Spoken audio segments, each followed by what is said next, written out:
বেশ কয়েকদিন ধরে কিন্তু বর্ষা আর এত বৃষ্টি, চারিদিকে বৃষ্টিতে দেখো কীরকম জল জমে গেছে। তো আমি ভাবলাম আজকে না এই বৃষ্টির মধ্যে একটু খিচুড়ি করা যাক।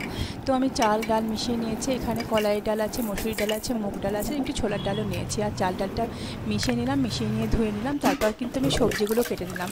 সবজিগুলো কিন্তু আমি এখানে গাজর, আলু, টমেটো সমস্ত কিছু কেটে নিয়েছি। পটল একটু ঝিঙেও দিয়েছি, আর একটু দিয়েছি পেঁয়াজ কুচি, লঙ্কা কুচি। তারপর কিন্তু পরিমাণ মতো লবণ হলুদ আমি এখানে দিয়ে দিলাম। তারপর কিন্তু একটু সামান্য সর্ষের তেলও দিয়ে দিলাম। সবটাকে ভালো করে মেখে নিয়ে আমি কিন্তু ঢাকা দিয়ে এটাতে বসিয়ে দিলাম। তারপর কিন্তু আমি এখানে পেঁয়াজ, রসুন, লঙ্কা সমস্ত কিছু দিয়ে জিরে বাটা দিয়ে এখানে ছোক দিয়ে দিলাম। দিয়ে কিন্তু এটাকে আর একবার নেড়ে নিলাম। তারপর কিন্তু ঢাকা দিয়ে আস্তে আস্তে এটা ফুটতে থাকুক। ততক্ষণে কিন্তু আমি ইলিশ মাছটাকে ভালো করে ধুয়ে তারপর লবণ হলুদ মেখে নেব। আর আজকে তো ভেবেছি ইলিশ মাছ ভাজা দিয়ে খিচুড়ি খাবো। তো সেই কারণে কিন্তু ইলিশ মাছগুলোকে বেশ ভালো করে লাল লাল করে ভাজবো। আর তারপরেই কিন্তু